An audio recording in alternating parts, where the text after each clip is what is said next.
ವಿರಾಟ್ ಕೊಹ್ಲಿಯ ದಿಢೀರ್ ನಿವೃತ್ತಿಯು ಇದೀಗ ಹೊಸ ಚರ್ಚೆಗೆ ಕಾರಣವಾಗಿದೆ.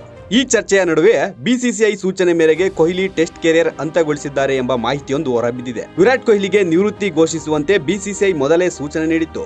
ಹೀಗಾಗಿಯೇ ಇಂಗ್ಲೆಂಡ್ ವಿರುದ್ಧದ ಟೆಸ್ಟ್ ಸರಣಿಗೂ ಮುನ್ನ ಕೊಹ್ಲಿ ಟೆಸ್ಟ್ ಕ್ರಿಕೆಟ್ಗೆ ವಿದಾಯ ಹೇಳಿದ್ದಾರೆ. ಆದರೆ ಇದರ ನಡುವೆ ಬಿಸಿಸಿಐ ಕೊಹ್ಲಿಗೆ ಒತ್ತಡ ತರುವ ಮೂಲಕ ನಿವೃತ್ತಿ ಪಡೆದಿದೆ ಎಂಬ ಚರ್ಚೆ ಕೂಡ ಶುರುವಾಗಿದೆ.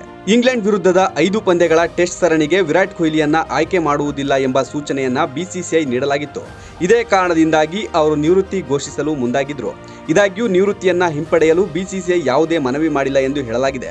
ಅಲ್ಲದೆ ಬಿಸಿಸಿಐನಲ್ಲಿರುವ ಕೆಲವರು ರಾಜಕೀಯ ಮಾಡಿದ್ದಾರೆ ಎನ್ನಲಾಗ್ತಿದೆ. ಬಿಸಿಸಿಐ ಯಾರಿಗೂ ಮನವಿ ಮಾಡುವುದಿಲ್ಲ. ನಿವೃತ್ತಿ ಎಂಬುದು ಆಟಗಾರನ ನಿರ್ಧಾರ, ಅದು ಅವರ ವೈಯಕ್ತಿಕ ಆಯ್ಕೆ. ನಾವು ಅದರಲ್ಲಿ ಹಸ್ತಕ್ಷೇಪ ಮಾಡುವುದಿಲ್ಲ ಎಂದು ಬಿಸಿಸಿಐ ಮೂಲವೊಂದು ತಿಳಿಸಿದೆ.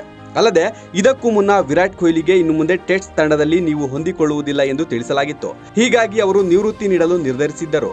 ಆದರೆ ನಿರ್ಧಾರವನ್ನ ಬದಲಿಸುವಂತೆ ಯಾವುದೇ ಮನವಿ ಮಾಡಲಾಗಿಲ್ಲ ಎಂದು ಬಿಸಿಸಿಐ ಮೂಲಗಳು ತಿಳಿಸಿದೆ. ಇದೇ ಕಾರಣದಿಂದಾಗಿ ಇಂಗ್ಲೆಂಡ್ ವಿರುದ್ಧದ ಸರಣಿಗೆ ಆಯ್ಕೆ ಮಾಡುವುದಿಲ್ಲ ಎಂದು ವಿರಾಟ್ ಕೊಹ್ಲಿಗೆ ತಿಳಿಸಲಾಗಿತ್ತು. ಇದರಿಂದ ಮನನೊಂದ ದಿಗ್ಗಜ ದಿಢೀರ್ ಆಗಿ ನಿವೃತ್ತಿ ಘೋಷಿಸಿದ್ದಾರೆ. ಅಲ್ಲದೆ ಬೀಳ್ಕೊಡುಗೆ ಇಲ್ಲದೆ ವಿರಾಟ್ ಕೊಹ್ಲಿ ತಮ್ಮ ಟೆಸ್ಟ್ ಕೆರಿಯರ್ ಅನ್ನ ಅಂತ್ಯಗೊಳಿಸಿದ್ದಾರೆ.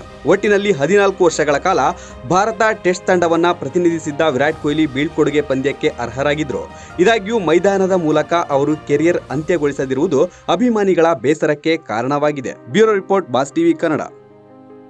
ಲೇಟೆಸ್ಟ್ ಹಾಗೂ ಇಂಟ್ರೆಸ್ಟಿಂಗ್ ಸುದ್ದಿಗಳಿಗಾಗಿ ಬಾಸ್ ಟಿವಿ ಕನ್ನಡ ಚಾನೆಲ್ನ ಸಬ್ಸ್ಕ್ರೈಬ್ ಮಾಡಿ. ಹಾಗೆಯೇ ಬೆಲ್ ಐಕಾನ್ ಪ್ರೆಸ್ ಮಾಡಿ. ಇದರ ಜೊತೆಗೆ ಫೇಸ್ಬುಕ್, ಇನ್ಸ್ಟಾಗ್ರಾಮ್, ಎಕ್ಸ್ ನಲ್ಲೂ ಮಿಸ್ ಮಾಡದೆ ಫಾಲೋ ಮಾಡಿ.